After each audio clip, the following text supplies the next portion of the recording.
ای نامے تو بہترین سر آغاز، بھی نامے تو نام را کئی کو نام باز۔ یہ ہے وہ کہ جس کا نام بہترین آغاز کی حیثیت رکھتا ہے، اس کے نام کے بغیر میں اپنے اس کلام کا آغاز کیسے کر سکتا ہوں؟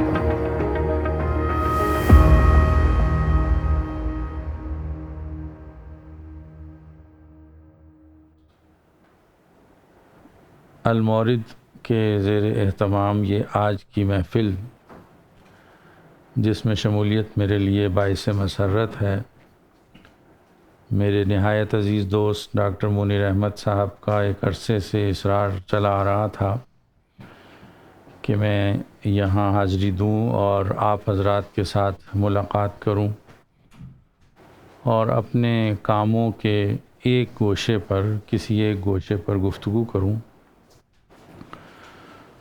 تو آج ہمارے منتظمین نے جو موضوع منتخب کیا وہ میرے کاموں کے جو مختلف موضوعات رہے ہیں ان میں سے ایک موضوع ہے، میں نے بنیادی طور پر تحقیق میں کام کیا ہے اور تحقیق کا بھی جو مشکل ترین شعبہ ہے تدوین متن، میرا تعلق اس سے ہے۔ تو میں نے عمر کا ایک حصہ تدوین متن پہ صرف کیا، وہ میرا بنیادی موضوع ہے۔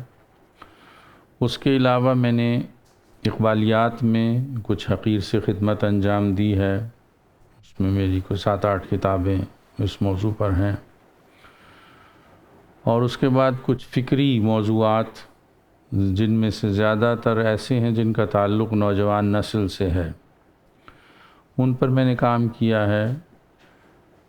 کچھ کتابیں اس موضوع پر ہیں اور اس کا سلسلہ میرے دور طالب علمی سے شروع ہوتا ہے، اور اس کے علاوہ میرے سفر نامے ہیں، کوئی 10-12 کتابیں سفر ناموں کی ہیں، اور ایک شعبہ میری شاعری کا ہے، 10-12 ہی کتابیں شاعری کی ہیں جو مختلف زبانوں میں ترجمہ بھی ہو چکی ہیں، عربی میں، فارسی میں، انگریزی میں، فرانسیسی میں، جاپانی میں۔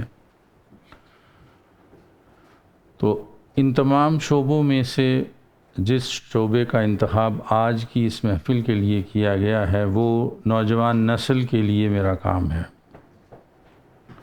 افکار جوانوں کے خفی ہوں کہ جلی ہوں، پوشیدہ نہیں مرد قلندر کی نظر سے۔ معلوم ہے مجھ کو تیرے احوال کہ میں بھی مدت ہوئی گزرا تھا اسی راہ گزر سے۔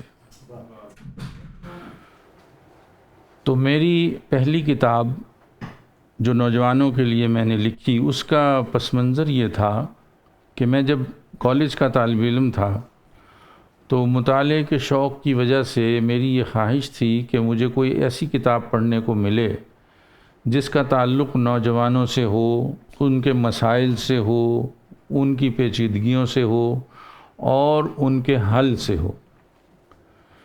تو میں نے بہت لائبریریاں چھانی اور بہت کتابیں دیکھیں، تو مجھے ایسی کوئی کتاب نظر نہیں آئی۔ فضیلت علم پر کتابیں ملیں، علماء کے بارے میں کتابیں ملیں، لیکن ایسی کوئی کتاب نہیں ملی جو نوجوان نسل کے ان مسائل کو جن کا میں سامنا کر رہا تھا ایڈریس کرتی ہو، یا نوجوانوں کے بارے میں جو لٹریچر اویلیبل تھا وہ یا تو بہت پست سطح کا لٹریچر تھا یا اس کے موضوعات وہ تھے جن سے مجھے دلچسپی نہیں تھی۔ چنانچہ میں نے یہ خیال کیا کہ اگر مجھے ایسی کوئی کتاب نہیں ملی تو نوجوان تو آتے رہیں گے، زندگی جوئی روان است و روان خواہد بود، ان مئے کوہن جوان است و جوان خواہد بود۔ زندگی تو ایک رواں ندی کی طرح ہے، اس میں مسافر آتے رہتے ہیں، جاتے رہتے ہیں۔ تو میرے بعد بھی نوجوان آئیں گے، ان میں سے بھی بہت سے لوگوں کا یہ مسئلہ ہو سکتا ہے۔ تو اگر مجھے ایسی کوئی کتاب نہیں ملی تو پھر کیوں نہ میں ایسی کتاب لکھ جاؤں۔ چنانچہ میں نے نوجوانوں کے مسائل کی ایک فہرست سازی کی اس پہ باقاعدہ میں نے سروے بھی کیا. میں چونکہ نفسیات کا طالب علم تھا تو مجھے وہ اسٹیٹسٹیکل سروے کے کچھ طریقے پڑھنے کا موقع ملا تھا، تو میں نے اس کے لیے باقاعدہ سوال نامے بھی بنائے اور ان کے مطابق ٹیبلز بنا کر فکسڈ اینڈڈ کویسچنز کے ذریعے سے کچھ سروے بھی کیے، مسائل کی فہرست سازی بھی کی. تو پھر میں نے ایک کتاب اس موضوع پر لکھی جس کا نام تھا لمحوں کا قرض. یہ میری پہلی کتاب تھی اس موضوع پر، جس میں میں نے نوجوانوں کے جن مسائل کو موضوع بنایا وہ تھے فارغ اوقات کا مصرف، ظاہر پرستی اور زندگی کے حقائق، نوجوان نسل کا فکری انتشار، علاقائی ثقافت اور قومی یکجہتی، تنہائی اور داخلی بازیافت، تعلیمی اداروں کے مسائل اور طلباء، نوجوانوں کی گروہی وابستگیاں، دوستی کا ہنر اور اس کے تقاضے، عشق اور اس کی جہات، عشق انجام کے اعتبار سے، بے روزگاری کا عذاب، آرزوؤں اور تمناؤں کی اہمیت. یہ اس کتاب کے موضوعات تھے. تو پاکستان جیسا ملک جو کثرت آبادی میں دنیا کا 5واں بڑا ملک ہے اور جس 20 کروڑ سے زیادہ لوگوں کا ملک ہے، اور ان 20 کروڑ سے زیادہ لوگوں میں 64% جوان ہیں، یعنی جوان جو 30 سال سے کم عمر کے لوگ ہیں، 64% آبادی ہے، جو اس ملک کا بہت بڑا سرمایہ ہے. اور یہ سرمایہ صرف پاکستان ہی کو حاصل نہیں ہے، خوش قسمتی سے اکثر مسلم ممالک کے پاس یہ سرمایہ، یہ دولت موجود ہے. میں چونکہ جامعہ ازہر میں پڑھاتا رہا تو میں وہاں کے نوجوان سے بھی واقف ہوں، چونکہ میں نے ایک عرصہ وہاں تدریسی فرائض انجام دیے. وہاں بھی نوجوانوں کی اکثریت ہے. اب میں تہران یونیورسٹی میں پڑھاتا ہوں، وہاں میں پاکستان چیئر کا سربراہ ہوں. تہران میں، ایران میں بھی نوجوانوں کی اکثریت ہے. یعنی یہ مسلم دنیا کا بہت بڑا سرمایہ ہے. اس کے مقابلے میں آپ یورپ کو دیکھیں تو وہاں بوڑھوں کی اکثریت ہے. تو جوان جو دنیا کی رونق ہیں، توانائیوں کا سرچشمہ ہیں، مستقبل کی امید ہیں، وہ عالم اسلام کے پاس یہ دولت موجود ہے، اور پاکستان کے پاس بہت زیادہ یہ دولت موجود ہے. لیکن افسوس کہ یہ بہت بڑی دولت کم شرح خواندگی کا شکار ہے، چونکہ پاکستان کم ترین شرح خواندگی والے ممالک میں آتا ہے. لہٰذا نوجوانوں کے مسائل ہمارا بنیادی موضوع نہیں ہے، چونکہ ہمارے تو مسائل بہت سے ہیں. چائلڈ لیبر ہمارا مسئلہ ہے، کم سنی کی شادیاں ہمارا مسئلہ ہے، ناقص خوراک ہمارا مسئلہ ہے، اسٹریٹ چلڈرن ہمارا مسئلہ ہے، علم کا فقدان ہمارا مسئلہ ہے، بے روزگاری ہمارا مسئلہ ہے، برین ڈرین ہمارا مسئلہ ہے. تو ہم ان بہت سے مسائل کا، بہت سے نفسیاتی مسائل، سماجی مسائل کا شکار ہیں. تو یہ تمام مسائل نوجوانوں کو بھی درپیش ہیں. تو یہ سلسلہ جو میں نے شروع کیا تو اس کا دوسرا قدم یہ تھا کہ حصول علم کا موقع بھی بہت کم لوگوں کو ملتا ہے. یعنی جو اسکولوں، کالجوں، یونیورسٹیوں کی دنیا آپ کے سامنے ہے، یہ بڑے کم لوگ ہیں اپنی پاپولیشن کے اعتبار سے آپ دیکھیں تو.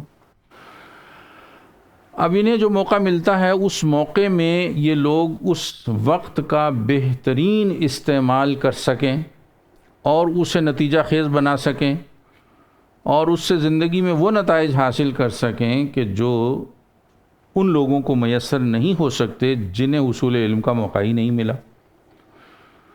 تو پھر میرے ذہن میں پیدا ہونے والا دوسرا سوال یہ تھا کہ حصول علم کے آداب کیا ہیں، کہ یہ جن لوگوں کو حصول علم کا موقع ملا ہے، اگر یہ ان آداب کا خیال رکھ کر اس سفر کو طے کریں تو یقیناً ان کی منزل مراد جلد ملے گی اور یہ اس وقت کا بہتر مصرف کر سکیں گے. چونکہ میں دیکھتا تھا کہ میرے ہم جولی، میرے ہمراہی، میرے مسافر ساتھی میرے رفقائے کار غیر سنجیدہ تھے یا اکثریت ان کی غیر سنجیدہ تھی، اور وہ حصول علم کے آداب سے واقف نہیں تھے۔ تو میری جستجو کا ایک مرحلہ یہ بھی تھا کہ میں حصول علم کے آداب پر کوئی تحریر تلاش کروں۔ اب اتفاق کہیے یا بدقسمتی کہیے کہ مجھے اس موضوع پر بھی کوئی چیز نہیں ملی۔ وہاں بھی فضیلت علم کی چیزیں تھیں، فضائل علم پر کتابیں تھیں، لیکن تحصیل علم کے آداب کیا ہوتے ہیں، میرا یہ سوال تشنہ جواب رہا۔ چنانچہ میں نے اس کے لیے حصول علم کے آداب کی ایک فہرست بنائی اور اس پر کام شروع کر دیا، اور پھر میں نے ایک کتاب اس حوالے سے لکھی جس کا نام لمحے کی روشنی ہے، اور اس میں بہت سے موضوعات تھے جنہیں میں نے بعد میں ایڈٹ کر دیا۔ تو جو چیزیں میں نے شائع کی اپنے نوجوان دوستوں کے لیے، ان کا موضوع تھا لمحہ موجود، یعنی طالب علم کو لمحہ موجود میں رہنا چاہیے۔ مرحلہ عمر، کہ مرحلہ عمر کی کوئی قید نہیں ہوتی حصول علم میں۔ ارادہ، جو ایک بیج کی طرح ہوتا ہے جس میں پورا درخت چھپا ہوتا ہے۔ فیصلہ، کہ آپ میں اگر فیصلے کی قوت ہے تو پھر آپ کا سفر تیزی سے طے ہو سکتا ہے۔ توجہ، جسے آپ کنسنٹریشن بھی کہہ سکتے ہیں۔ اپنی نظر۔ تو یہ موضوعات تھے جن پر میں نے لمحے کی روشنی میں کلام کیا اور اپنے اس سوال کا جواب پانے کی کوشش کی کہ حصول علم کے آداب کیا ہوتے ہیں۔ پھر بچپن سے ہم اپنی تعلیمی زندگی میں یہ دیکھتے اور سنتے آ رہے تھے کہ ہمارے سامنے کچھ لوگوں، کچھ شخصیتوں کی مثالیں لائی جاتی تھیں کہ آپ بانیان پاکستان کو دیکھیں، تاریخ اسلام کی بڑی شخصیات کو دیکھیں۔ تو وہ جو بڑی شخصیات جن کے نمونے ہمارے سامنے پیش کیے جاتے تھے، میرے ذہن میں ایک سوال پیدا ہوتا تھا کہ آپ علامہ اقبال کی مثال دے رہے ہیں، قائد اعظم کی مثال دے رہے ہیں، سر سید احمد خان کی مثال دے رہے ہیں، شبلی نعمانی کی مثال دے رہے ہیں۔ یہ تو وہ لوگ ہیں جن کی عمریں 60 70 سال ہیں، تو میری عمر تو 15 سال 20 سال 25 سال 30 سال ہے، تو یہ میرے لیے کیسے ریلیونٹ ہو سکتی ہیں؟ تو میں اس پر ریلیونس کا سوال اٹھایا کرتا تھا۔ چنانچہ اپنے اس سوال کا میں نے خود ہی جواب تلاش کیا، خارج سے تو مجھے اس کا کوئی جواب نہیں ملا کہ یہ مثالیں میرے لیے کیسے ریلیونٹ ہو سکتی ہیں کہ ایک 60 سال کا شخص جو ہے وہ زندگی میں جس کردار کا مظاہرہ کر رہا ہے، میں جو ایک کالج کا طالب علم ہوں جس کی عمر 20-25 سال ہے، 15 سال ہے، 18 سال ہے، تو وہ اس کو کیسے فالو کر سکتا ہے؟ اس سوال کا جواب تلاش کرتے ہوئے پھر میری نگاہ ان لوگوں کے دور طالب علمی کی طرف منتقل ہوئی۔ میں نے یہ جاننا چاہا کہ شبلی نعمانی کو اگر ہم دبستان شبلی کا بانی کہتے ہیں تو وہ تو ایک بہت بڑے عالم تھے، تو دیکھنا یہ چاہیے کہ جب وہ طالب علم تھے تو وہ کیسے تھے۔ آپ سر سید کا ذکر کرتے ہیں تو سر سید جب طالب علم تھے تو کیسے تھے؟ اقبال کا ذکر کرتے ہیں، اقبال جب طالب علم تھے تو کیسے تھے؟ اور وقس علی ھذا اور دیگر شخصیات جن سے ہم عمومی طور پر واقف ہوتے ہیں۔ چنانچہ میں نے ایک طویل تحقیقی سفر طے کیا اور ان تمام نامور شخصیات کے دور طالب علمی کی جستجو کی، اور پھر اس پر میں نے ایک کتاب لکھی تاکہ طالب علموں کو وہ مثال پیش کی جائے، وہ نمونہ پیش کیا جائے جو ان کے لیے ریلیونٹ ہو، جس پر وہ غور کر سکیں کہ ہاں ہماری عمر میں، ہمارے مرحلہ عمر میں جب وہ لوگ تھے تو وہ کیسے تھے۔ تو یہ میں نے اس موضوع پر کتاب طلب کے لمحے کے نام سے لکھی، مشاہیر کا دور طالب علمی۔ تو اس کے ساتھ یہ تصاویر ان شخصیات کی دے دی گئیں جن کے دور طالب علمی پر یہ کتاب لکھی گئی۔ چونکہ آج مجھ سے کہا گیا ہے کہ میں اپنے ان کاموں کا تعارف کرواؤں جو نوجوان نسل کے لیے کیے گئے ہیں، تو اب میں اس کام کا ذکر کرتا ہوں کہ جب میں دور طالب علمی سے گزر کر دور معلمی میں آ گیا اور مجھے ایک یونیورسٹی میں تدریس کا موقع ملا اور ایک طویل عرصہ میں نے وہاں تدریسی فرائض انجام دیے، اور تدریس کے ساتھ پھر کچھ انتظامی عہدے میرے سپرد ہوئے۔ میں نے بہت سے انتظامی عہدوں پر کام کیا، مثلا میں چیئرمین آف ڈپارٹمنٹ بھی رہا، میں ڈائریکٹر بھی رہا، پرنسپل بھی رہا، بہت سی اس طرح کی ذمہ داریاں میرے پاس رہیں۔ تو اور ہاسٹل سپرنٹینڈنٹ بھی رہا، بوائز ہاسٹل کا، ایک یونیورسٹی کے بوائز ہاسٹل کا سپرنٹینڈنٹ بھی رہا۔ تو ان تجربات سے میں نے ایک تجزیہ کیا کہ بنیادی طور پر تمام صلاحیتیں ہونے کے باوجود ہمارے معاشرے کا مسئلہ کیا ہے۔ مسائل تو بہت سے ہیں، جن میں سے کچھ مسائل کا میں نے ذکر بھی کیا ہے۔ تو ان کی بنیاد کیا ہے، وہ مسئلہ جسے ہم اس روٹ کاز کہہ سکیں، وہ کیا ہے۔ تو اس تمام غور و فکر کے نتیجے میں میرا حاصل فکر یہ تھا کہ بنیادی مسئلہ اخلاقی تصورات کا دھندلا جانا ہے، کہ جب معاشرے کے اخلاقی تصورات دھندلا جاتے ہیں تو پھر آپ کے کردار میں فرق آ جاتا ہے، اور کردار میں فرق آنے سے ہی معاشرہ تبدیل ہو جاتا ہے۔ تو کردار کی تبدیلی کی اساس آپ کے تصورات کی تبدیلی میں پنہاں ہوتی ہے۔ چنانچہ میں نے پھر دنیا کی اخلاقی تاریخ پر غور و فکر شروع کیا، اور دنیا کی اخلاقی تاریخ پر ایک وسیع تحریر لکھی۔ اور چونکہ ہم مسلمان ہیں اور ہمارے اپنے کچھ سورسز ہیں، قرآن ہے، حدیث ہے اور تعامل ہے، تو ان کی روشنی میں میں نے دیکھا کہ ہمارے پاس جو اخلاقی سرمایہ ہے وہ کیا ہے۔ چنانچہ میں نے کچھ اخلاقی موضوعات کا انتخاب کر کے ان پر ایک کتاب لکھی، جس کا نام میں نے آئینہ کردار رکھا۔ یہ اخلاقی تصورات اور تعمیر شخصیت کے موضوع پر یہ کتاب ہے۔ یہ دراصل میری اس سوچ کا نتیجہ ہے کہ تمام مسائل کی بنیاد اخلاقی تصورات کا دھندلا جانا ہے۔ تو اس میں نے جن موضوعات کو ایڈریس کیا ان میں اخلاص، استقامت، صبر، پاکیزگی، مطابقت، تشکر، سفارش اور کامیابی، یہ موضوعات ہیں جن پر بنیادی تصورات کو واضح کرنے کی میں نے کوشش کی۔ کچھ اور کام ہیں، اب تمام چیزوں کا احاطہ تو یہاں ممکن نہیں ہے۔ مثلا میں نے یہ اقبال کے حوالے سے نوجوانوں کے لیے جو کتاب لکھی، اقبال کا جہان نو، اس میں اقبال کو سمپلیفائی کرنے کی کوشش کی، تمام افکار کو نہایت اختصار کے ساتھ اور سادہ زبان میں پیش کرنے کی کوشش کی۔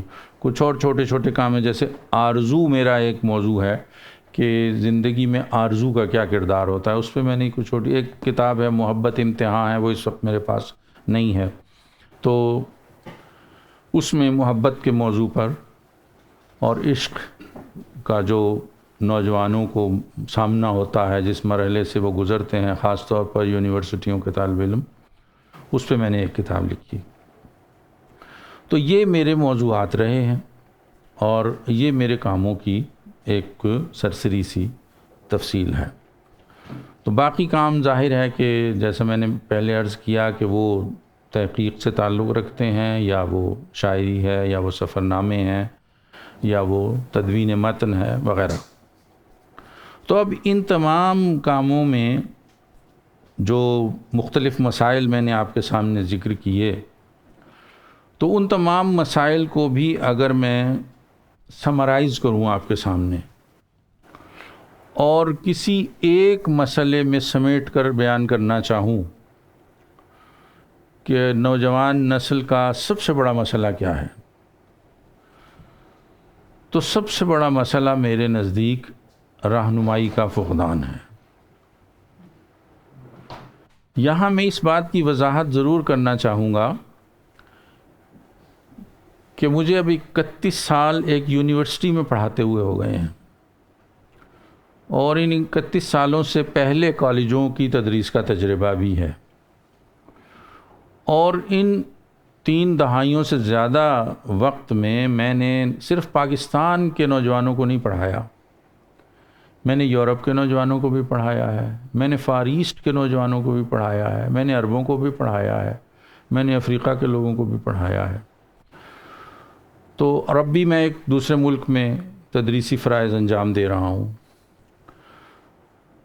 تو میں بڑے اطمینان کے ساتھ یہ بات آپ سے شیئر کر سکتا ہوں کہ اس تمام تدریسی تجربے میں، اور خود میرا اپنا دور طالب علمی بھی مختلف مراحل سے گزرا ہے، یعنی میں نے ٹیکنیکل ایجوکیشن بھی حاصل کی ہے، جنرل ایجوکیشن بھی حاصل کی ہے، ریلیجیس ایجوکیشن کے اداروں سے بھی میرا کچھ تعلق رہا ہے، تو میں الیکٹریکل انجینئر بھی ہوں، اردو ادب ویسے میرا موضوع ہے۔ تو اس تمام تجربے سے مجھے یہ پتہ چلا کہ صلاحیتوں کے اعتبار سے اور توانائیوں کے اعتبار سے پاکستان کا نوجوان دنیا بھر کے نوجوانوں میں نمبر 1 ہے۔ سب سے زیادہ انرجی، سب سے زیادہ کریٹیویٹی اس خطے کے نوجوان میں ہے، لیکن اس کے باوجود آپ کسی بھی نوجوان سے ملیں وہ فرسٹریٹڈ ہوگا، تو اس فرسٹریشن کی وجوہ جو ہیں وہی ان تمام کتابوں کا موضوع ہیں، اور انہی کا تجزیہ یہ میرا موضوع رہا ہے۔ اس میں جس پوائنٹ کی طرف میں نے ابھی آپ کی توجہ مبذول کروائی، بنیادی چیز رہنمائی کا فقدان ہے۔ اب رہنمائی کون فراہم کرے؟ رہنمائی پیرنٹس فراہم کر سکتے ہیں، رہنمائی اساتذہ فراہم کر سکتے ہیں، رہنمائی معاشرہ فراہم کر سکتا ہے، لیکن یہ تمام ادارے اپنے اپنے مسائل میں الجھے ہوئے ہیں اور انہیں رہنمائی فراہم کرنے کی فرصت نہیں ہے۔ آپ قابلیت کا سوال بھی اٹھا سکتے ہیں کہ کیا رہنمائی کی قابلیت بھی موجود ہے کہیں،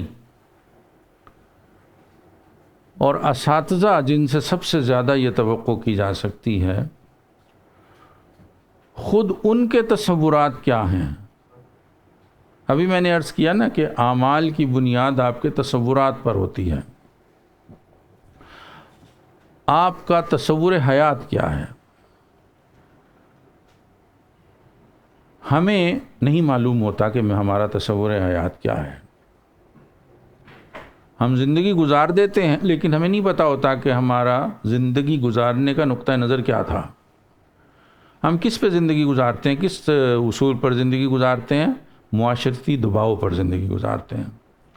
معاشرہ ہمیں یہ سجھاتا ہے کہ آپ کی معاشی حیثیت اچھی ہونی چاہیے، آپ کے پاس بینک بیلنس ہونا چاہیے، آپ کے پاس گاڑی ہونی چاہیے، آپ کے پاس اچھی رہائش ہونی چاہیے، آپ کے پاس اچھی جاب ہونی چاہیے۔ یہ معاشرے کا دیا ہوا سبق ہے، بس ہم یہی سبق سیکھتے ہیں اور اسی کے مطابق اپنی زندگی گزارتے ہیں۔ نتیجہ یہ ہے کہ وہ انرجیز، وہ کریٹیویٹی، وہ صلاحیتیں، وہ توانائیاں جو قدرت نے ہمیں دے کر یہاں بھیجا تھا وہ بروئے کار نہیں آتی،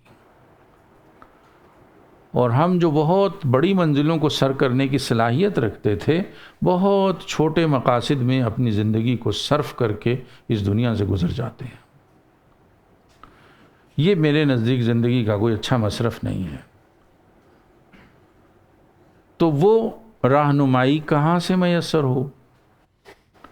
کیا رہنمائی کے لیے کوئی ادارے بنائے جائیں؟ کیا رہنمائی کے لیے کوئی جماعت بنائی جائے؟ کیا رہنمائی کے لیے کوئی ایسا پلیٹ فارم تشکیل دیا جائے؟ تو یہ سب باتیں ہو سکتی ہیں، لیکن بیشتر خیالی باتیں ہوتی ہیں۔ میں نے یہ دیکھا کہ جماعتیں، ادارے بلند مقاصد کے لیے بنائے جاتے ہیں، لیکن الٹیمیٹلی خود مقصد بن جاتے ہیں۔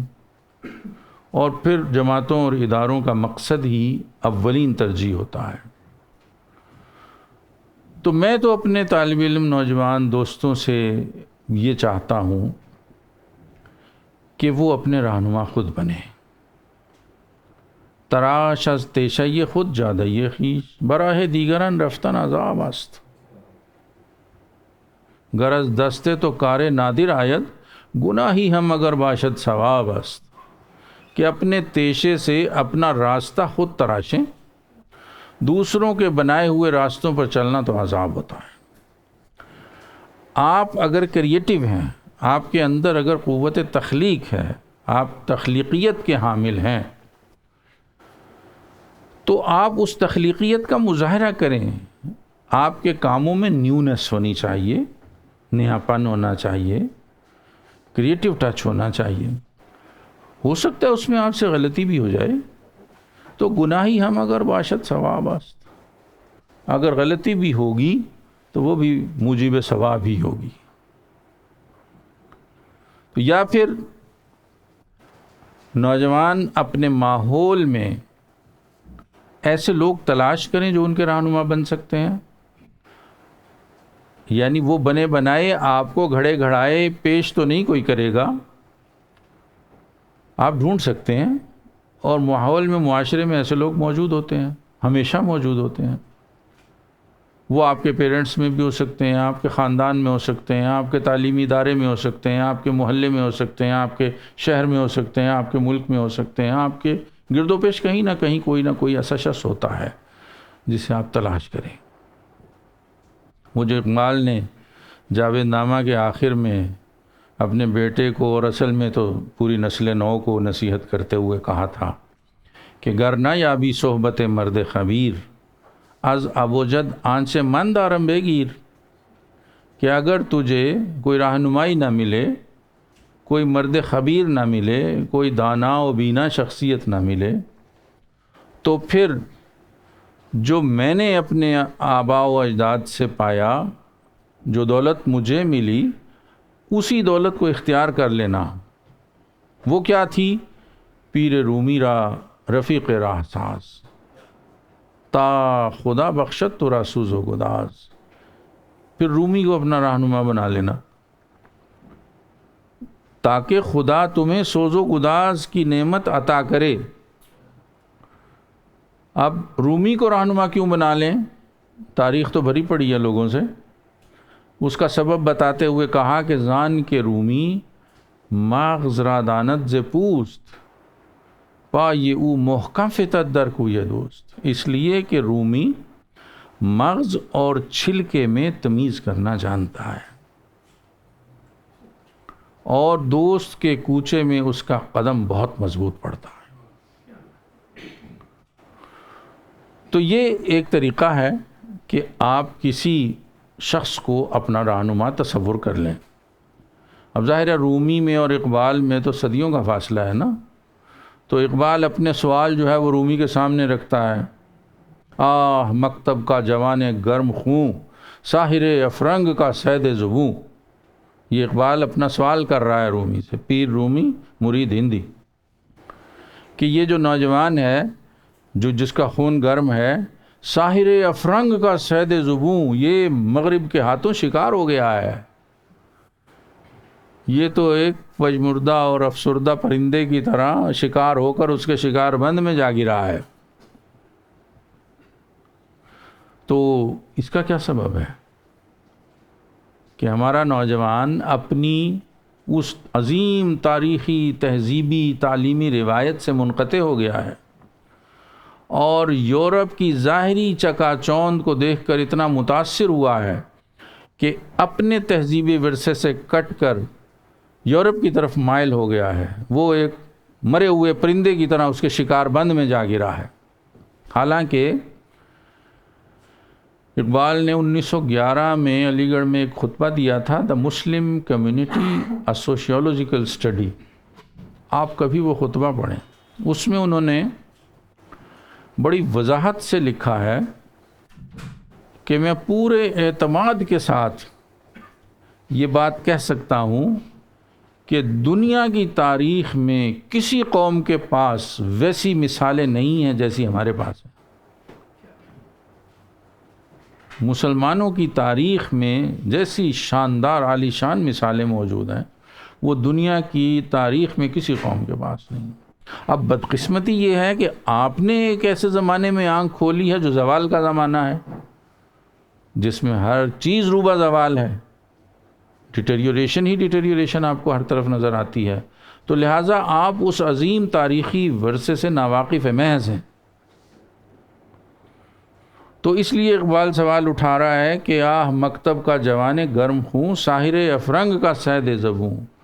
تو رومی کا جواب سن لیجئے کہ مرغ پر نہ رستے چون پرن شود، تو میے ہر گربے درن شود، کہ ایک نوخیز پرندہ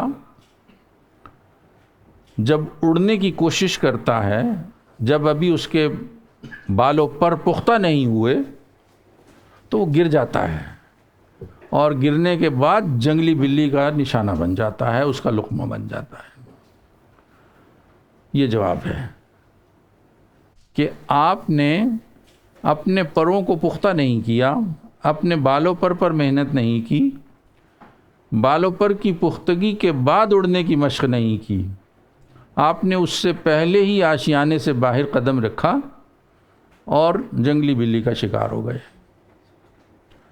اب 2026 میں آپ بیٹھے ہیں، اب بھی اگر آپ کو یقین نہیں آیا کہ بلی جنگلی ہے تو پھر تو کوئی نہیں سمجھا سکتا۔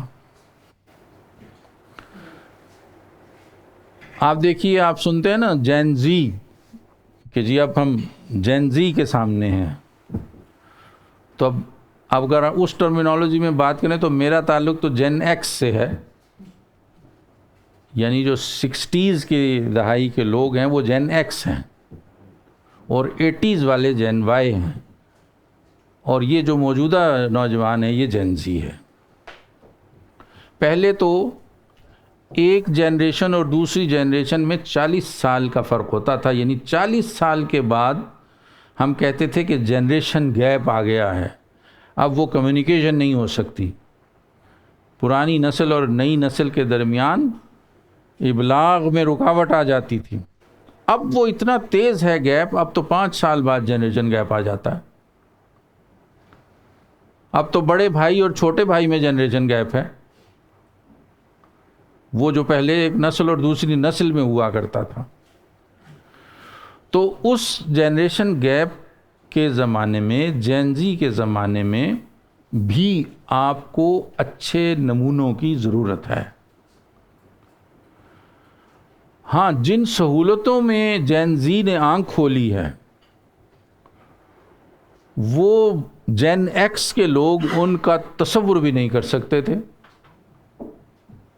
یعنی اب مجھے یاد ہے کہ میں جب یہ لمحوں کا قرض لکھ رہا تھا تو مجھے انسائکلوپیڈیا بریٹانیکا دیکھنا ہوتا تھا، تو میرا پورا دن ایک انٹری دیکھنے میں صرف ہوتا تھا کہ میں صبح سے تیار ہو کر کالج جاتا تھا، وہاں کی لائبریری میں انسائکلوپیڈیا کنسلٹ کرتا تھا، بیٹھ کر اس میں پڑھ کر چیزیں نوٹ کرتا تھا۔ کالج میں فوٹو اسٹیٹ مشین نہیں ہوتی تھی، اگر فوٹو اسٹیٹ کروانی ہوتی تھی تو وہاں سے ایشو کروا کے ضلع کچہری کی فوٹو اسٹیٹ مشین سے فوٹو کاپی کروا کے لاتا تھا۔ تو ایک انٹری کو پڑھنے کے لیے اتنی انرجی، اتنا وقت چاہیے تھا۔ آج جین زی کے پاس ایک لمحہ لگتا ہے، آپ کے پاس علوم کا ایک سیلاب ہے۔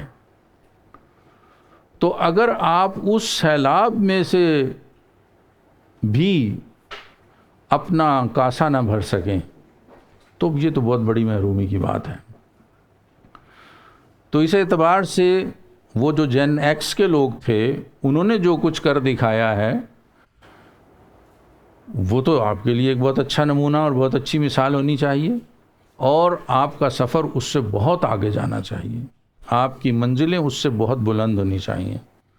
تو منزلوں کا تعلق، آپ کی بلندی کا تعلق آپ کے کردار سے ہے، کردار کا تعلق تصورات سے ہے، وہی تصور حیات سے ہے۔ اور میں اپنے بچوں کے لیے، اپنے نوجوانوں کے لیے میں سمجھتا ہوں کہ اگر بچپن میں تصورات کو ٹھیک بنیادوں پر استوار کر دیا جائے تو پھر زندگی میں بڑی سہولت رہتی ہے۔ تصور کامیابی ٹھیک ہونا چاہیے، تصور ناکامی ٹھیک ہونا چاہیے، تصور مسرت ٹھیک ہونا چاہیے، تصور غم ٹھیک ہونا چاہیے۔ یہ 4 تصورات اگر آپ بچپن میں بچوں کے ٹھیک بنیادوں پر استوار کر دیتے ہیں تو انہیں بھی سہولت رہے گی اور آپ کو بھی سہولت رہے گی۔ تو زمینوں کے شب زندہ داروں کی خیر، تیرے آسمانوں کے تاروں کی خیر، جوانوں کو سوز جگر بخش دے، میرا عشق میری نظر بخش دے۔ یا پھر وہ کہ گرچہ من صد نکتے گفتم در کتاب، نکتے ای دارم کہ ناید در کتاب۔ گرچہ من صد نکتے گفتم بھی حجاب، اگرچہ میں نے سینکڑوں باتیں بے حجابانہ کہہ دی ہیں، نکتے ای دارم کے ناید در کتاب، تو ایک نکتہ ایسا ہے کہ جو کسی کتاب میں نہیں آ سکا۔ سوز اورا اگر بگویم می شود پیچیدہ تر، اگر میں اسے بیان کروں تو بات بڑی الجھ جائے گی۔ حرف و صوت اورا کند پیچیدہ تر، الفاظ اور آوازیں یہی ذریعہ اظہار ہوتے ہیں نا، الفاظ اور آوازیں اس کا بوجھ نہیں اٹھا سکتی۔ اگر میں اس نقطے کو لفظوں اور آوازوں کی صورت میں بیان کروں تو بہت پیچیدگی پیدا ہو جانے کا اندیشہ ہے۔ سوز اورا از نگاہ من بگیر، اس نقطے کے سوز کو میری نگاہوں میں دیکھ لے، یا ز آہ صبح گاہ من بگیر، یا پھر میری آہ صبح گاہی میں دیکھ لے۔ بس یہی مجھے کہنا تھا، تو آپ اگر کوئی بات کرنا چاہتے ہیں تو میں حاضر ہوں۔ السلام علیکم استاذ۔ پہلے تو میں کی خدمت میں علامہ کی چند اشعار پیش کرنا چاہوں گا کہ اسی حوالے سے جو آپ نے جس نقطے کو بیان کیا کہ ہماری جنریشن میں سب سے اہم چیز یہ ہے کہ ہمارا وہ ایمبیشن نہیں رہا، جس کو اقبال نے کہا ہے کہ تو ہی ناداں چند کلیوں پر سماعت کنات کر گیا، ورنہ گلشن میں علاج تنگی داماں بھی ہے۔ دوسری جگہ کہ افلاک سے ہے اس کی حریفانہ کشاکش، خاکی ہے مگر خاک سے آزاد ہے مومن۔ اور سوال میں یہ کروں گا کہ یہاں آپ نے ذکر کیا پاکیزگی کا، اس کو تھوڑا سا مزید بیان کیجیے گا، کیونکہ یہ جنریشن کہتی ہے کہ ہم نے حصول علم کے لیے کوئی چیز بھی دیکھنی ہے تو اس میں پاکیزگی ملوز خاطر نہیں رہتی۔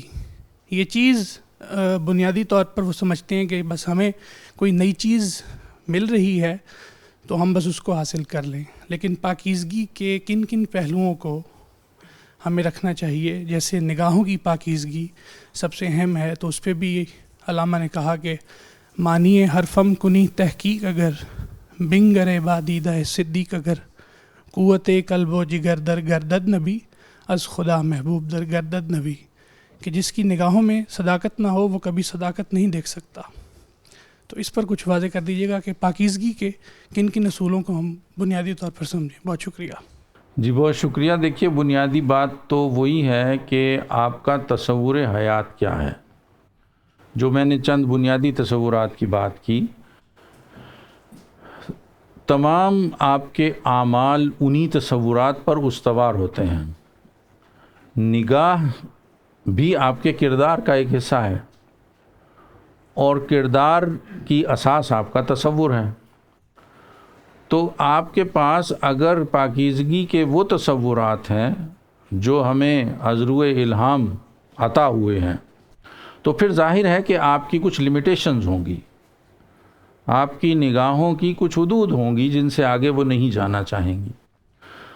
تو اگر آپ کے تصورات میں وہ بنیادی مصادر موجود نہیں ہیں، پھر تو ایک بحث کا سلسلہ ہوگا، اور اسے آپ حصول علم کا نام دے دیں گے، اسے آپ دنیا کو ایکسپلور کرنے کا نام دے دیں گے۔ تو بنیادی چیز تو تصور ہی ہے.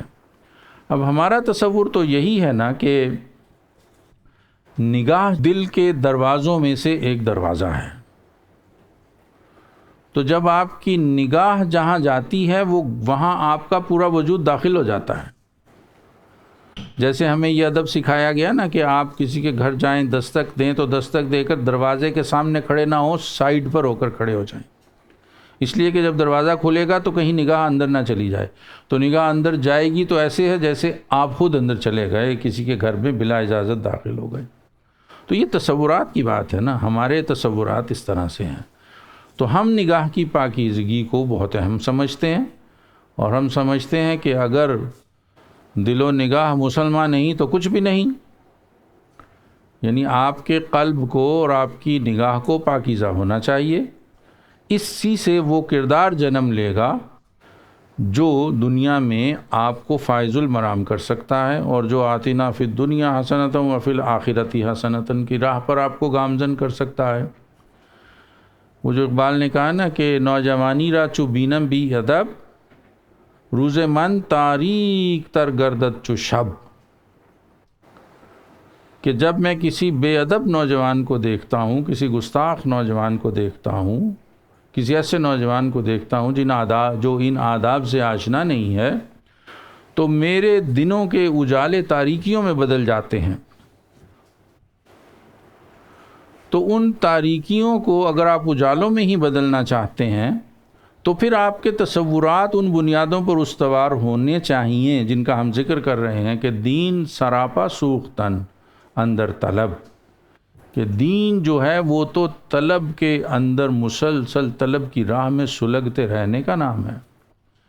انتہائش عشق و آغازش ادب، اس کی انتہا عشق ہے اور اس کا آغاز ادب ہے. تو اس ادب سے اگر آپ واقف ہو جاتے ہیں، ابتدائی عمر میں واقف ہو جاتے ہیں، تو پھر آپ کی زندگی کامیابیوں کا ایک سلسلہ ہوتی ہے. اور اگر اس ادب سے محروم ہیں، آبروئے گل ز رنگ و بو یہ اوست، پھول کی آبرو اس کے رنگ و بو سے ہوتی ہے. اگر پھول میں رنگ و بو نہیں ہے تو پھر تو وہ بے معنی ہے. بی ادب بی آبرو بی رنگ و بوست، جو آداب سے آشنا نہیں ہوتا، جسے نگاہوں کا استعمال نہیں پتا، جسے الفاظ کا استعمال نہیں پتا، جسے جیسچرز کا استعمال نہیں آتا، بی ادب بی رنگ و بو بی آبرو، وہ بے رنگ و بو ہے، وہ بے آبرو ہے، اس کا گلستان حیات میں کوئی مقام نہیں. جی السلام علیکم استاذ.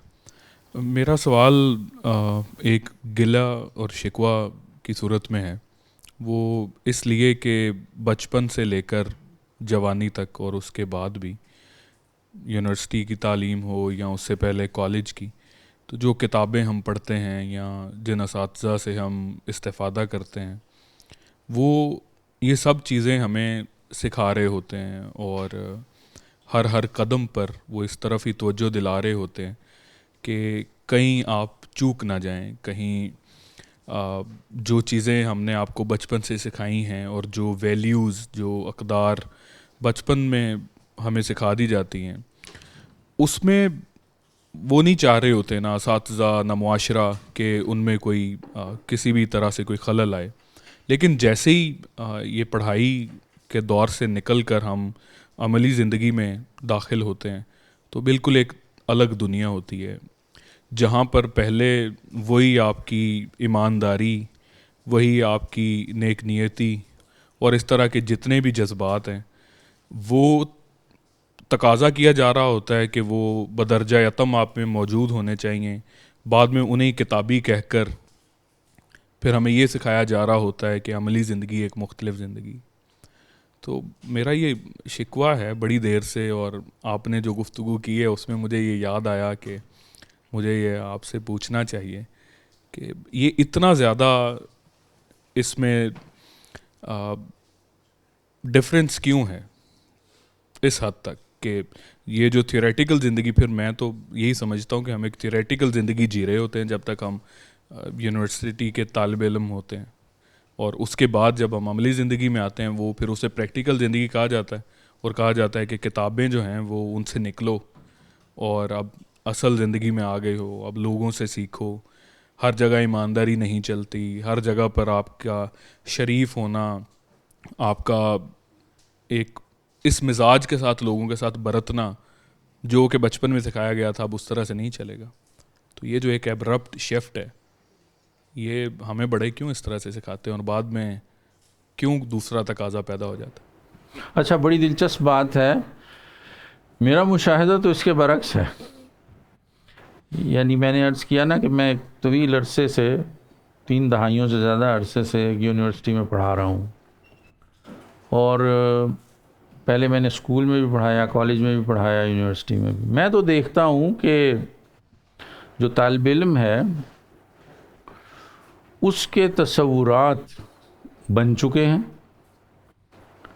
اور وہ تصورات ایسے ہیں کہ جن پر وہ اپنے اساتذہ کو جج کرتا ہے. اور وہ تصورات کوئی ایسے نہیں بنے ہیں کہ اس نے کوئی بہت مطالعہ کیا ہے، بہت محنت کی ہے، کوئی تجزیہ کیا ہے. نہیں، وہ معاشرے نے بنے بنائے اس کو دیے اور اس نے قبول کر لیے. وہ وہی ہیں، یعنی میٹیریلزم اور مادی زندگی کی سہولتیں اور ان چیزوں کا. اس کے سامنے اگر استاد جو ہے اخلاقی تصورات پہ باتیں کرتا ہے تو اس کے دونوں کام کر رہے ہوتے ہیں. یعنی ایک کان سے سن کر دوسرے کان سے نکالنے کا عمل ہو رہا ہوتا ہے. یعنی میں نے ایسے اداروں میں بھی پڑھایا، اور وہ ان اداروں کی کوئی تخصیص بھی نہیں میں سمجھتا ہوں کہ جہاں طالب علم یہ سمجھتے ہیں کہ یہ اساتذہ جو اچھی اچھی باتیں کرتے ہیں اگر یہ خود کامیاب ہوتے تو یہ پروفیسر نہ ہوتے، تو یہ آج کہیں اور بیٹھے ہوتے. تو جو طالب علم یہ سوچ رکھتا ہے وہ کہاں بیچارہ تصوراتی دنیا میں رہ رہا ہے. یعنی جس طالب علم نے استاد کی گاڑی کے ماڈل سے اس کے سٹیٹس کا اندازہ لگانا ہے، جس نے اس کے کپڑوں کی کمپنی کو دیکھ کر اندازہ لگانا ہے، جس نے اس کی سیلری کو دیکھ کر اس کی شخصیت کا اندازہ لگانا ہے، وہ کہاں بھولا بادشاہ بنے گا اور وہ کب اس فریب میں مبتلا ہوگا جس کا آپ ذکر کر رہے ہیں. بیسک پرابلم جس کی میں نے نشاندہی کی وہ رہنمائی کا فقدان ہے. اور دیکھیے، جب ایک برتن خالی ہوتا ہے تو اس میں ہوائیں جو چاہیں ڈال دیں، آسمان جو چاہے اس میں انڈیل دے. تو جو پانی جس رنگ کا مشروب اس برتن میں آئے گا اس برتن کا وہی رنگ ہو جائے گا. لون الماء لون انائہ، تو وہ پانی کا رنگ ہی برتن کا رنگ ہوتا ہے. تو وہ معاشرہ جو کچھ تصورات دے دیتا ہے بچوں کو وہ انہی کو اختیار کر لیتے ہیں.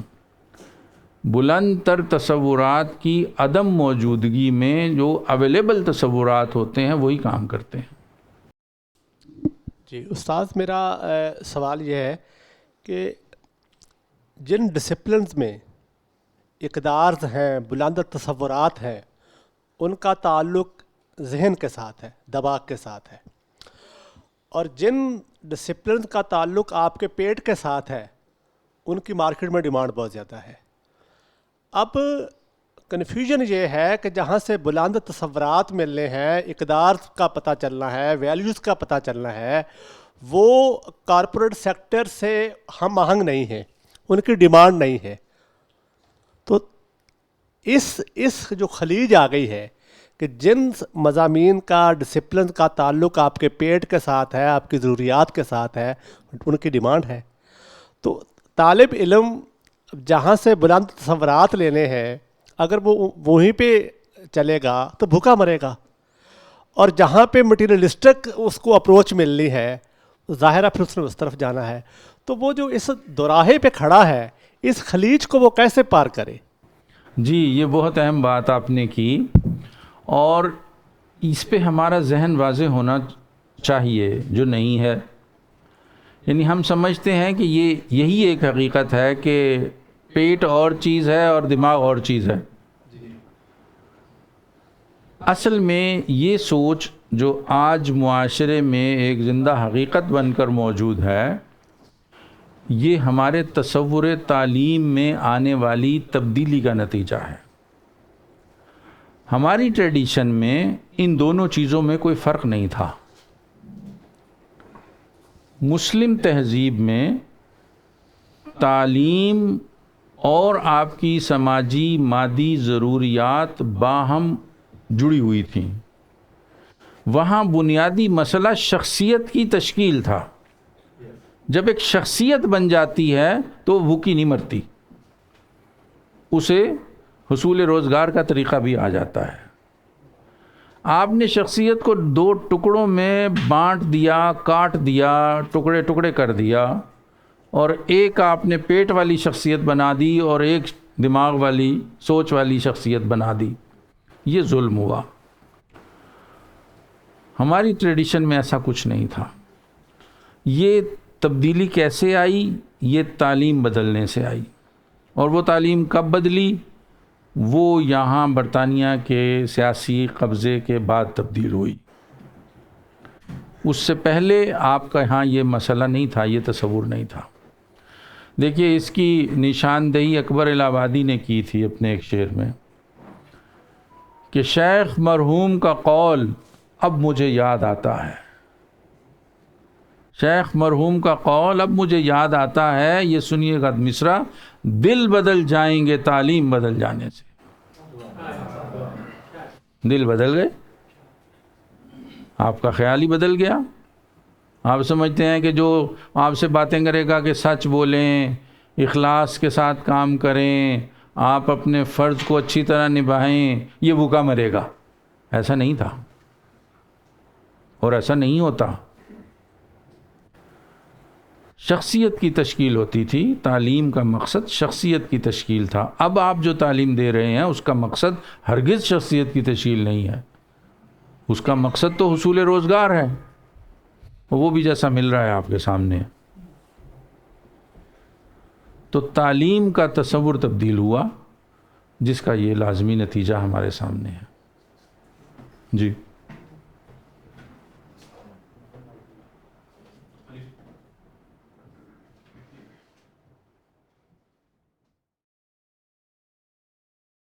السلام علیکم سر. میرے بنیادی طور پہ 2 سوالات ہیں. پہلا سوال میرا یہ ہے کہ آپ نے اقبال کے فلسفے سے نظر کی پاکیزگی کی آپ نے بات کی، تو ہم بھی شروع سے سنتے آئے ہیں کہ نظر کی پاکیزگی بہت ضروری ہے، اور اگر یہ چیز نہ رہے تو انسان کی مینٹل ہیلتھ جو وہ بھی ڈسٹرائے ہو جاتی ہے اور انسان ریسرچ اینڈ ڈیولپمنٹ میں بھی آگے نہیں جا سکتا. لیکن اس اصول کی جو سب سے زیادہ بغاوت ہمیں نظر آتی ہے وہ ویسٹرن سویلائزیشن کے اندر نظر آتی ہے، اور دوسری طرف جہاں پہ اس اصول کو سب سے زیادہ فالو کیا جاتا ہے وہ مسجد کا مقام ہے. لیکن مسجد اس طرح سے نتیجہ پیدا نہیں کر رہی، اور دوسری طرف ہمیں وہ والی سوسائٹی یا وہ والی سویلائزیشن جہاں پہ اس اصول کی سب سے زیادہ بغاوت ہو رہی ہے وہ ہمیں ریسرچ اینڈ ڈیولپمنٹ کے اندر بہت آگے نظر آتی ہے. تو اس کو آپ کس پرسپیکٹیو سے دیکھتے ہیں؟ ایک یہ سوال ہے. دوسرا میرا سوال یہ ہے کہ چونکہ اقبال کے فلسفے کے اوپر آپ کی ریسرچ اور اس کے اوپر آپ کا بہت زیادہ کام ہے، تو جو اقبال کے نزدیک قوم کا تصور ہے، یہ اقبال قوم کے تصور کو جس بنیاد کے اوپر استوار کرتے ہیں وہ ہمیں صرف اور صرف تھیوریٹیکل نظر آتا ہے، اس کا پریکٹیکل ہمیں کہیں پہ بھی نظر نہیں آتا. ٹھیک ہے، یعنی کہ اقبال اگر کہتے ہیں کہ جو قوم ہے وہ دین کی بنیاد کے اوپر بنتی ہے، تو ہمیں اس کا تاریخ کے اندر کہیں پہ بھی پریکٹیکل نظر نہیں آتا. تاریخ ہمیں یہی بتاتی ہے کہ جو مختلف قومیں جو وطن کی بنیاد کے اوپر بنی ہیں وہ ہمیشہ ایک دوسرے کے خلاف رہی ہیں. ٹھیک ہے، جیسے ایران ہمیں سعودیہ کے خلاف نظر آتا ہے، سعودی ہمیں ترکوں کے خلاف نظر آتے ہیں، ترک جو ہیں وہ کردوں کے خلاف نظر آتے ہیں.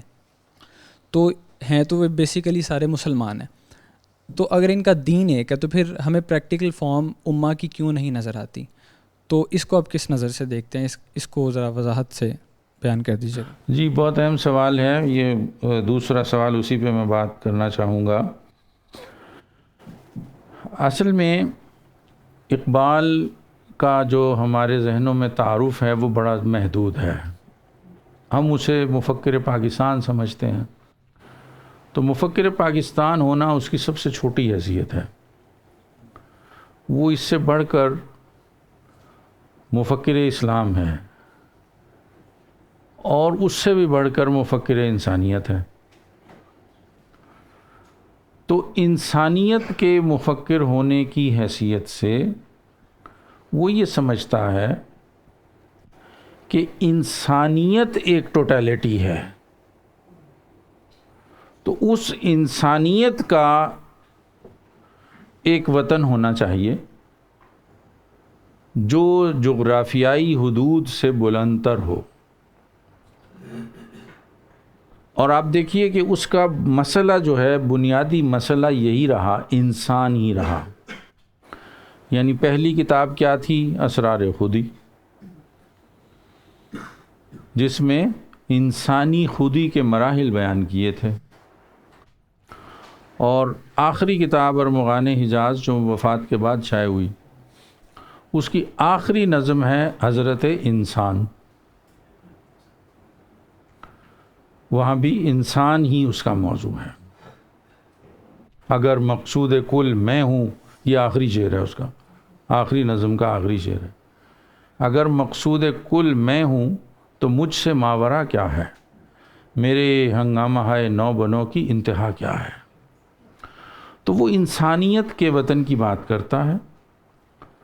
اور یہ جو جغرافیائی علاقائی حدود کے اوطان ہیں ان کے خلاف ہے، اس لیے کہ یہ رنگ و نسل جغرافیے اور علاقے کی حدود میں محدود ہوتے ہیں اور یہ انسانیت کو تقسیم در تقسیم کے عمل سے گزارتے ہیں. اور جب انسانیت کے لیے ایک وطن کی بات ہوتی ہے تو ظاہر ہے اس کے لیے کسی آئیڈیالوجی کی ضرورت ہوتی ہے، کسی ایسی آئیڈیالوجی کی ضرورت ہوتی ہے جو انسانیت کو ایک سمجھتی ہو. تو وہ آئیڈیالوجی اسے اسلام میں ملتی ہے کہ جس میں الخلق و عیال اللہ کا تصور پایا جاتا ہے کہ ساری مخلوق اللہ کا خاندان ہے، اللہ کا کنبہ ہے. تو اس لیے وہ جو جغرافیائی قومیتیں ہیں، جو وطنیت کا مغربی تصور ہے جس نے عالم اسلام کے ٹکڑے ٹکڑے کیے ہیں، اس پر وہ کہتا ہے کہ ان تازہ خداؤں میں بڑا سب سے وطن ہے، جو پیرہن اس کا ہے وہ مذہب کا کفن ہے. تو یہ اس کا تو خیال ہے کہ وہ انسانیت کی بنیاد پر ایک عالمگیر وطن کی تشکیل چاہتا ہے، اور اس میں اسے اسلام کا تصور جو ہے وہ انسانیت کے لیے سب سے زیادہ مفید نظر آتا ہے. وہ اسلام کی بات اس لیے نہیں کرتا کہ وہ مسلمانوں کا مبلغ ہے، وہ اس لیے کرتا ہے کہ اس کی فکر، اس کی تعلیم، اس کے تمام مراحل تفکر نے اسے یہ سجھایا ہے کہ انسانیت کے لیے یہ تصور جو ہے وہ زیادہ نافع ہے، زیادہ وسیع ہے اور زیادہ کامیابی بخش ہے. لیکن سر ہم دیکھتے ہیں کہ اقبال اسی انسانیت کو ایک نظام کے تحت لانے کی بھی بات کرتے ہیں، جیسے وہ نظام خلافت کی بات کرتے ہیں، اور اسی کے کانٹرڈکشن کے اندر وہ جمہوریت کے خلاف بھی ہیں. ٹھیک ہے، تو اب اقبال اگر اس ایک کانسیپٹ کو پوری انسانیت کے اوپر لاگو کرنے کی کوشش کر رہے ہیں تو میرا سوال یہ ہے کہ اس کا پریکٹیکل سٹرکچر کیا ہوگا؟ کیا ہمیں تاریخ کے اندر ایسے اس کی پریکٹیکل ڈیمانسٹریشن نظر آتی ہے کہ کیا وہ کبھی لاگو ہوا ہے، یا یہ صرف آئیڈیل ہی رہے گا، تھیوریٹیکل ہی رہے گا؟ اس کے بارے میں جاننا چاہ رہا ہوں. آئیڈیل ہونا ایک بہت بلند چیز ہوتی ہے. ہم سمجھتے ہیں کہ آئیڈیل کا مطلب ہے ناقابل عمل. ایسا نہیں ہوتا. آئیڈیل آپ کی منزل کو بلند کرتا ہے. ہو سکتا ہے آپ اس منزل تک پہنچیں، ہو سکتا ہے نہ پہنچیں. تو آئیڈیل اگر بلند ہوگا اور آپ اس بلند آئیڈیل کو چھونے میں، پانے میں کامیاب نہیں ہوں گے تو بھی آپ کسی مقام بلند تک ہی پہنچ کر ناکام ہوئے ہوں گے. تو اقبال کے ہاں تو دیکھیے بنیادی چیز جو ہے وہ سوال ہے. وہ سوال اٹھانے کی تربیت دیتا ہے. اگر آپ reconstruction of religious thought in Islam کو مطالعہ کریں تو اس کے دیباچے میں ہی یہ بات انہوں نے کہی ہے کہ میں نے اس کتاب میں جو خیالات پیش کیے ہیں مستقبل کا فرض یہ ہے کہ وہ انہیں تنقیدی نگاہ سے دیکھے اور اس سے آگے بڑھائے بات کو.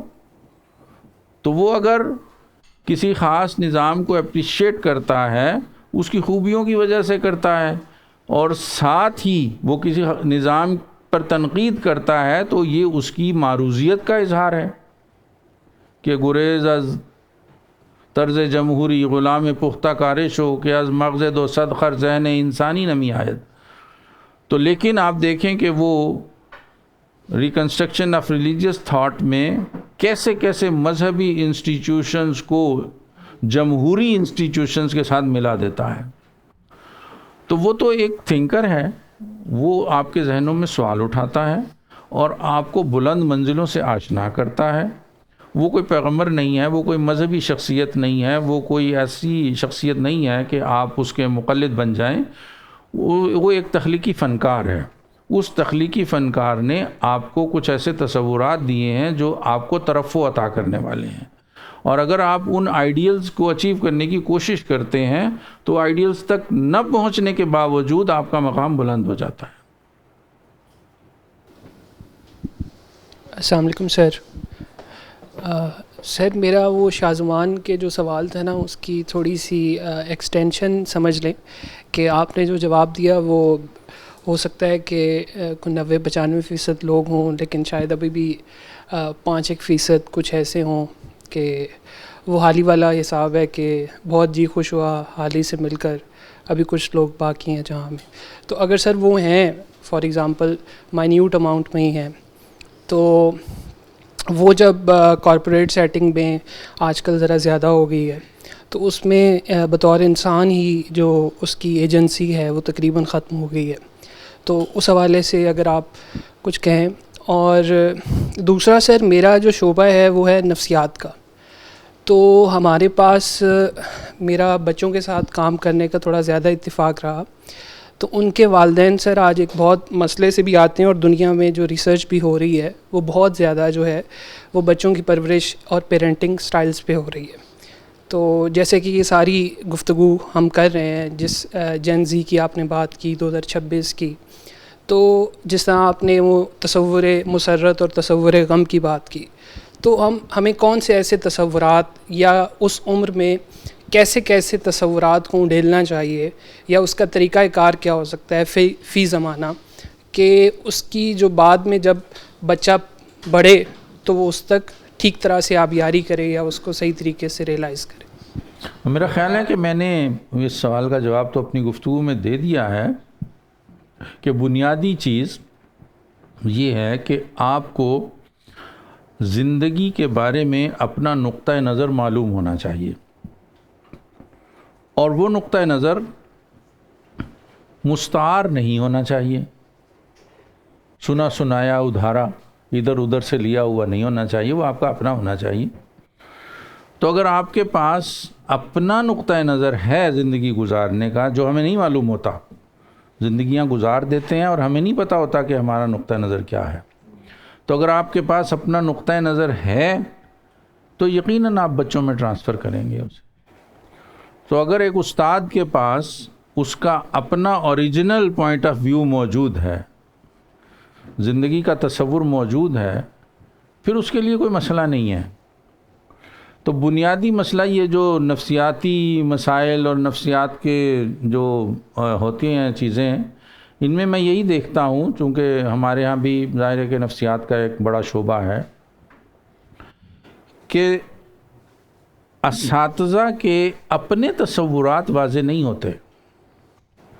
جب اساتذہ کے اپنے تصورات واضح نہیں، اچھا تصور محض ہوا میں تو نہیں ہوتا نا، تصور کا تعلق آپ کی اپنی پوری شخصیت سے ہوتا ہے. تصور واضح ہونے کا مطلب یہ ہے کہ وہ پورے اطمینان کے ساتھ اس پر یقین بھی تو رکھتا ہو، صرف تقریر ہی نہ کرتا ہو اس کے بارے میں. تو جس تصور پر استاد اتنا پرتیقن ہوگا کہ وہ اس کے عمل کا یا زندگی کا یا کردار کا حصہ بن چکا ہوگا، اسے کمیونیکیٹ کرنے میں اسے کوئی دقت پیش نہیں آتی. تو وہ طالب علم جو نفسیات پڑھتے ہیں اور ان کے اندر خود مسائل پیدا ہوتے ہیں، وہ اگر ملٹیپل پرسنالٹی کا شکار ہوتے ہیں تو اس کا سبب یہی ہے۔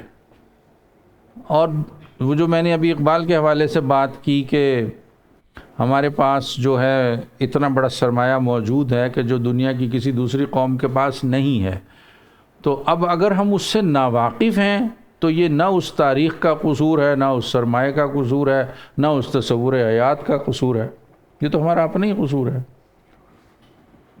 تو اگر اس ہمارے دماغ اور ہماری سوچوں کے برتن کو گدلی ہواؤں نے اور گدلے پانیوں نے بھر دیا ہے، تو پھر صاف پانیوں اور صاف ہواؤں کا اس میں کوئی قصور نہیں ہے۔ وہ تو ہم نے انہیں زمانے کی ہواؤں کے سامنے رکھ دیا تھا اور زمانے کی ہواؤں نے انہیں بھر دیا ہے۔ اب بھری ہوئی چیز میں جو گدلے پانی سے بھری ہوئی ہو، آپ اوپر سے صاف پانی ڈالیں تو کیا ہوگا؟ وہ صاف پانی باہر گر جائے گا۔ تو اس لیے ابتدائی عمر سے بچوں کے ذہنوں میں درست تصورات کو راسخ کرنا چاہیے، اور درست تصورات وہی راسخ کر سکتے ہیں جن کے اپنے تصورات درست ہوں۔ یعنی آپ کنسنٹریشن کا درس دیں اور خود انتشار کا شکار ہوں تو کبھی کنسنٹریشن کو آپ ٹرانسفر نہیں کر سکتے۔ وہ میرا اپنا ایک شعر ہے، بہت پرانی ایک غزل کا، کہ مرتکز کر لیجئے اپنے خیالوں کو کہیں، کیا ملے گا زندگی میں نت نئی ترمیم سے۔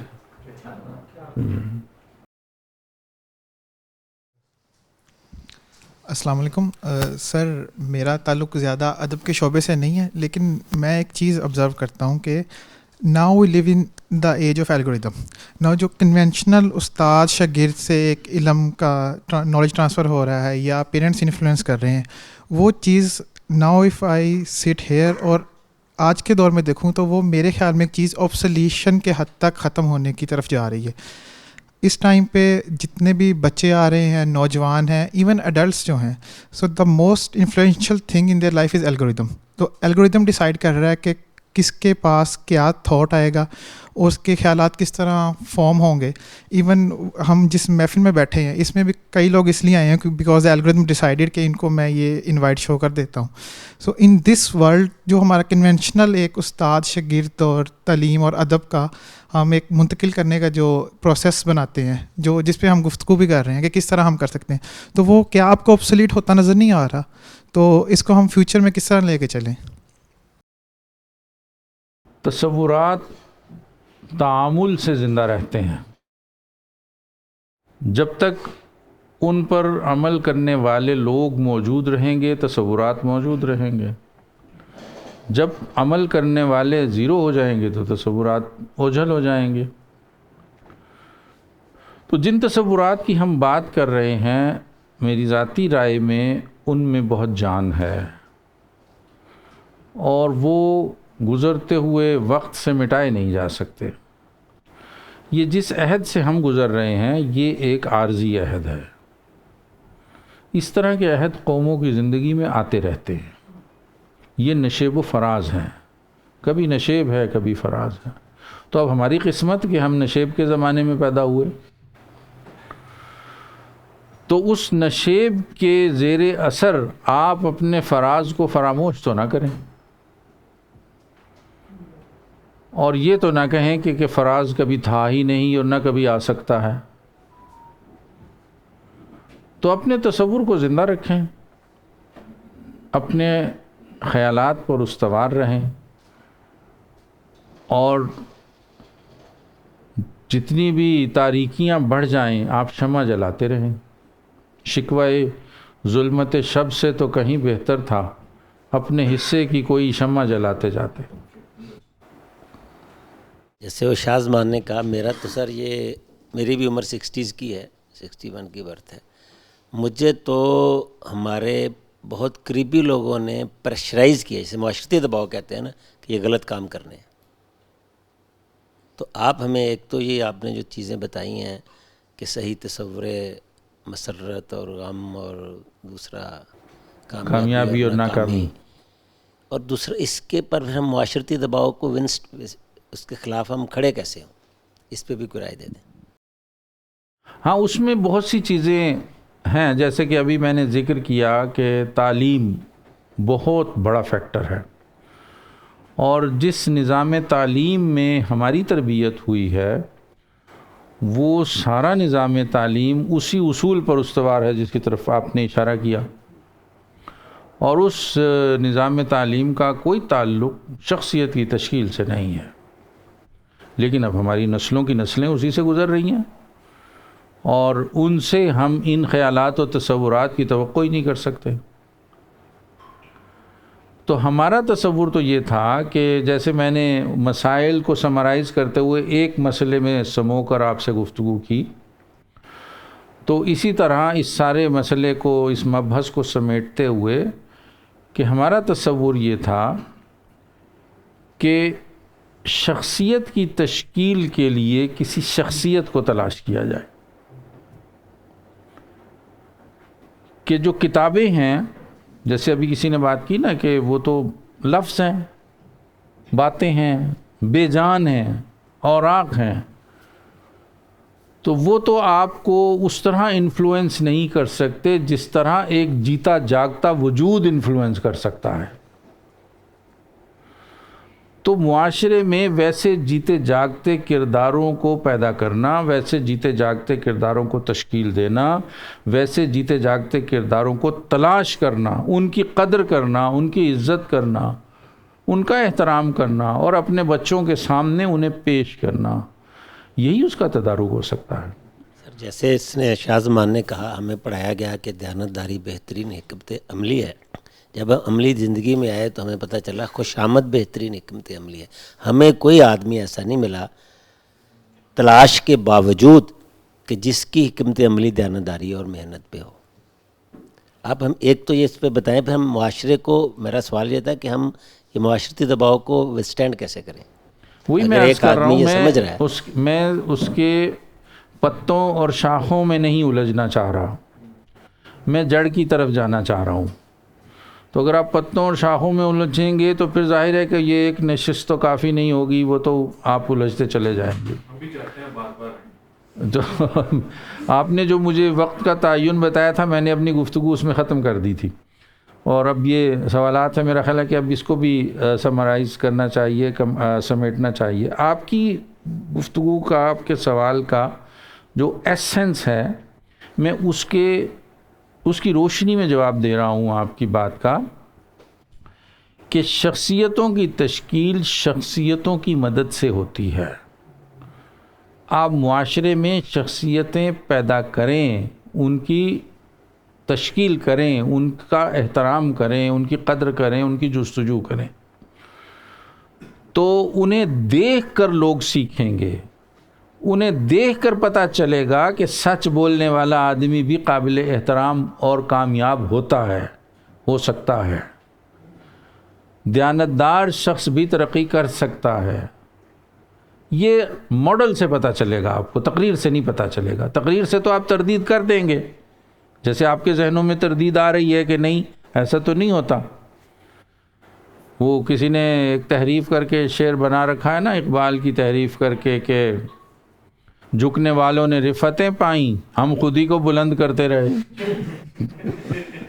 تو ہمارا ذہن تو یہی جواب دے گا. تو میں جو اب بات عرض کر رہا ہوں وہ یہ ہے، پھر مجھے اکبر کا یہ ایک شعر یاد آ گیا. اکبر بڑا حکیم شاعر ہے. اس نے کہا ہے کہ کورس تو، یعنی بنیادی مسئلہ تعلیم کو تبدیل کرنے کا ہے.